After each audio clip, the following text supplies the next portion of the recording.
How did a deaf man compose the greatest music ever written? What happens when the world tries to take away the one thing that defines you, and you refuse to let it? This is not a story about music.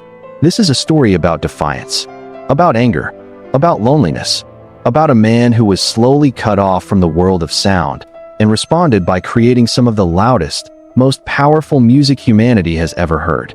His name was Ludwig van Beethoven, and this is the story of how suffering did not silence him. It made him immortal.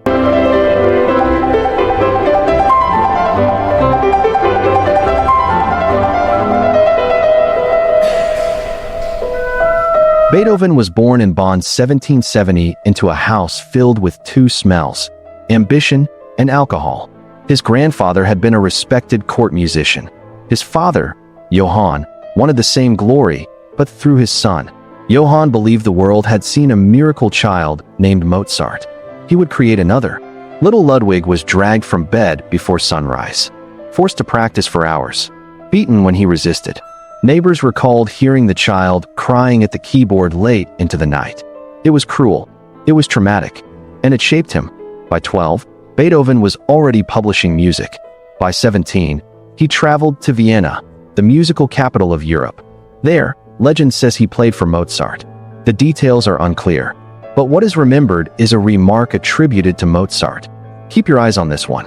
One day he will give the world something to talk about. Mozart died soon after. Beethoven never forgot.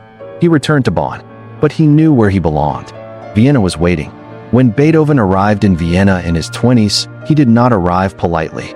He was brilliant, but rude, disheveled, intensely proud, impossible to manage. He insulted nobles, walked out of performances, refused to behave like a servant to the wealthy, which most musicians of the time were expected to be. But when he played, the room stopped breathing. He improvised like no one else. His early sonatas, emotional, explosive, deeply personal, shocked Vienna. And then, quietly, something began to go wrong. Conversations became exhausting. High notes felt distant. There was a ringing in his ears that would not stop. He said nothing. He hid it. Because for a composer, this problem was unthinkable. By his late 20s, Beethoven was terrified. He avoided social gatherings, misunderstood people, became irritable, paranoid, withdrawn. Friends thought he was arrogant, difficult, misanthropic. They had no idea. He had a secret he was ashamed of. A secret worse than death for a musician.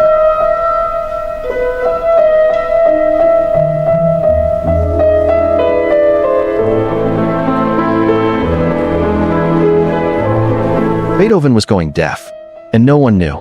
In 1802, Beethoven retreated to the village of Heiligenstadt to rest. There, he wrote a letter to his brothers. He never sent it. It was discovered after his death. "Oh, you men who think me hostile, stubborn, or misanthropic, how greatly you wrong me. You do not know the secret reason. From childhood, my heart was full of kindness, but for 6 years I have been hopelessly afflicted." He was 31. He admitted he had considered ending his life. And then, the turning point. It was only my art that held me back. I could not leave the world until I had produced all that I felt within me. He chose to live, but not peacefully, defiantly. What followed is called Beethoven's heroic period. The Third Symphony, originally dedicated to Napoleon, until Napoleon crowned himself emperor. Beethoven, furious, tore the dedication page. He would not celebrate tyranny. Then the Fifth Symphony, for notes, did-a-dum. He called it fate knocking at the door. Then the Sixth, Seventh, Eighth, each bigger, louder, more emotionally raw, and by now, he could barely hear any of it. He pressed his ear to the piano to feel vibrations, sawed the legs off furniture to feel sound through the floor, used notebooks for conversation. He engineered ways to compose in a world that had gone silent. Beethoven lived alone, disorganized, suspicious, often filthy, frequently ill. He could not maintain relationships. He fell in love repeatedly, always unsuccessfully.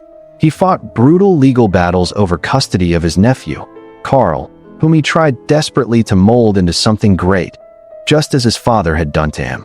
History was repeating itself, but his music was becoming something else entirely. Not entertainment, not elegance, but humanity itself, written in notes.